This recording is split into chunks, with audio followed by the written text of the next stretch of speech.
ज़रा सोचिए, एक ऐसी ऐप जो अचानक आती है और टेक की दुनिया में आग लगा देती है।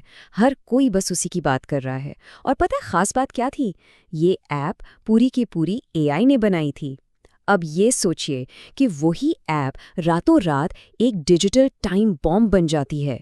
ये कहानी है मॉलबुक हैक की, एक ऐसी कहानी जो एआई के चमकते मुस्तकबिल और उसके सबसे गहरे खतरात के बीच की एक बहुत ही बारीक सी लकीर को दिखाती है। और इस सब की शुरुआत हुई बस इस एक ट्वीट से। समझ लें कि एक डिजिटल धमाका हुआ जिसने टेक की पूरी दुनिया को हिलाकर रख दिया। एक सिक्योरिटी मुहक्किक गाल नागली ने सीधा सीधा ऐलान कर दिया, मॉल्टबुक टूट चुका है। 1.5 मिलियन सार्फिन का डेटा, उनकी प्राइवेट मालूमात, सब कुछ मुकम्मल तौर पर एक्सपोज्ड है। ये सिर्फ एक वार्निंग नहीं थी, ये एक चीख थी सबके सामने। तो सवाल यही उठता है, आखिर कैसे एक प्लेटफॉर्म जिसे मुस्तकबिल का आईना कहा जा रहा था, जिसे टेक के बड़े बड़े नाम सराहा रहे थे, वो इतनी खतरनाक हद तक एक्सपोज कैसे हो गया? ये सिर्फ कोड में एक छोटी सी गलती नहीं थी। नहीं, ये कहानी इस बात की है कि जब हम रफ्तार को सिक्योरिटी से ऊपर रखते हैं तो क्या अंजाम होता है, खासकर तब जब ड्राइविंग सीट पर कोई इंसान नहीं बल्कि एआई हो। इस कहानी का जो हीरो है ना, वो कोई साइबर क्रिमिनल नहीं है, बल्कि एक ऐसा दिमाग है जिसे बस चीज़ों की तह तक जाना पसंद है, एक एथिकल हैकर। और ये सब शुरू हुआ एक वीकेंड प्रोजेक्ट के तौर पर। सिर्फ एक सादा सा सवाल जहन में था, यार ये जो नया चमकता हुआ एआई प्लेटफॉर्म है, ये अंदर से दिखता कैसा है? उस वक्त उसे बिल्कुल अंदाज़ा नहीं था कि उसका ये छोटा सा तजस्सुस उसे कितनी गहरी सुरंग में ले जाएगा। तो आखिर ये मॉल्टबुक था क्या? ये ना बिल्कुल एक ख्वाब जैसा था।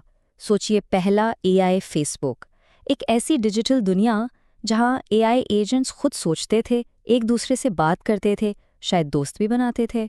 आइडिया बहुत ज़बरदस्त था और ये जंगल की आग की तरह फैल गया।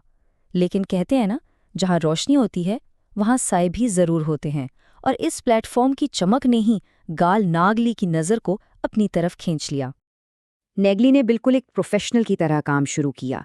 सबसे पहले एक महफूज अलग थलग माहौल बनाया, एक डिजिटल सैंडबॉक्स, ताकि प्लेटफॉर्म को आराम से बिना किसी खतरे के परखा जा सके। फिर उसने एक एआई एजेंट बनाया, उससे मॉल्टबुक में रजिस्टर किया और बस चुपचाप उसकी हर हरकत पर नज़र रखने लगा। और जैसे ही उसे वो चीज़ मिली जिसकी उसे तलाश थी, एपीआई की, यानी सिस्टम का डिजिटल पास, उसने फौरन अपने सारे निशान मिटा दिए, बिल्कुल एक सर्जन की तरह साफ सुथरा काम। और बस यहीं से कहानी में एक अजीब सा अंधेरा मोड़ आता है। जैसे ही नागली ने कोड की ऊपरी सतह को थोड़ा सा खुरचा ना, उसे पहली दरार नजर आई। एक छोटी सी चीज जो बिल्कुल ठीक नहीं लग रही थी। एक ऐसा इशारा कि इस चमकती हुई सतह के नीचे कुछ बहुत बहुत ही गलत चल रहा था। पहली चीज़ जो उसने देखी वो हिला देने वाली थी। पता चला कि अगर आपके पास सिर्फ एक एपीआई की है तो आप किसी के भी नाम से कुछ भी पोस्ट कर सकते हैं। कोई शनाख्ती चेक था ही नहीं। इसका मतलब साफ था, प्लेटफॉर्म पर जो कुछ भी नजर आ रहा था वो सब झूठ हो सकता था। ये एक डिजिटल फरेब था जहां पहचान पानी की तरह बह रही थी और सच का कोई वजूद ही नहीं था। इस दरियाफ्त ने ना नगेली के दिमाग में एक बहुत ही खतरनाक सवाल पैदा कर दिया। अगर एक मामूली सी एपीआई किसी को भी कोई भी पहचान दे सकती है, तो फिर ये और क्या क्या कर सकती है, कौन कौन से दरवाजे खोल सकती है? इसे इस बात का बिल्कुल अंदाजा नहीं था कि वो एक ऐसे धागे को खींच रहा है जो पूरे के पूरे सिस्टम को अधेड़ कर रख देगा। जवाब सोच से भी कहीं ज्यादा खौफनाक था। नागली ने सोचा, चलो देखते हैं कि ये सिस्टम कितना टूटा हुआ है। उसने सिस्टम को पुश किया। सिर्फ 10 मिनट के अंदर और सिर्फ एक कंप्यूटर से उसने 1 मिलियन जाली अकाउंट्स बना दिए। 10 लाख। पूरा का पूरा प्लेटफॉर्म ही एक धोखे की बुनियाद पर खड़ा था। लेकिन बात सिर्फ झूठे नंबरों की नहीं थी, ये तो एक बहुत गहरी परेशानी का सिर्फ एक सबूत था। नागली ने इसके बारे में बानी को इत्तला दी, लेकिन कुछ नहीं हुआ। वो 10 लाख जाली एजेंट्स वहीं के वहीं रहे, प्लेटफॉर्म के एतमाद को अंदर से खोखला करते हुए। ये एक बहुत बड़ा रेड फ्लैग था, एक इशारा कि असल खतरा अभी भी कहीं अंधेरे में छुपा हुआ है।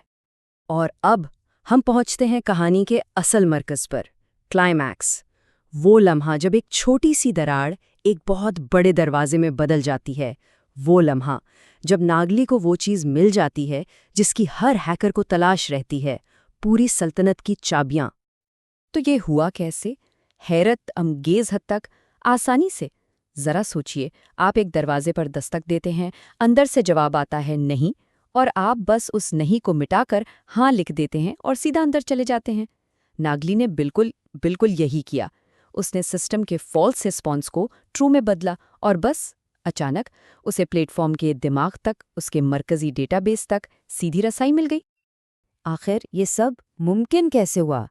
इसकी वजह बानी के अपने अल्फाज में सुनिए, और ये बहुत खौफनाक है। मॉल्ट बुक में 0 मैनुअल कोड है, सब कुछ ऑटोमेटेड कोडिंग है। मतलब इस प्लेटफॉर्म को किसी इंसान ने नहीं लिखा था, इसे एक एआई ने बनाया था, और इस एआई ने बिना किसी इंसानी निगरानी के एक जानलेवा गलती कर दी थी। और अब आता है कहानी का सबसे बड़ा, सबसे अजीब मोड़। गड़बड़ की थी एक एआई ने, तो नागली ने उसे पकड़ने के लिए किसका इस्तेमाल किया? बिल्कुल, एक दूसरे एआई का। उसने सल्तनत की चाबियां यानी डेटाबेस की एक एआई को दी और बस एक सादा सा सवाल पूछा, जरा देखो तो इसमें कुछ गलत कॉन्फ़िगर्ड है क्या? कहते हैं ना, लोहा ही लोहे को काटता है। सिर्फ 1 मिनट से भी कम वक्त में जवाब आ गया। एआई ने सिस्टम की हर कमजोरी को लाकर नागली के सामने रख दिया, और अब नागली के पास सिर्फ डेटा पढ़ने की रसाई नहीं थी, बल्कि हर चीज को लिखने, बदलने, डिलीट करने की ताकत थी। 1 मिनट के अंदर वो एक मामूली से मुशाहदा करने वाले से इस पूरे डिजिटल जहां का मालिक बन चुका था। तो खतरे में क्या क्या था? जवाब, सब कुछ। लोगों के प्राइवेट ईमेल्स, उनके लॉगिन टोकन्स, उनकी एपीआई कीज, उनके आपस के प्राइवेट डीएम्स, यहाँ तक कि हर एक पोस्ट को बदलने का इख्तियार।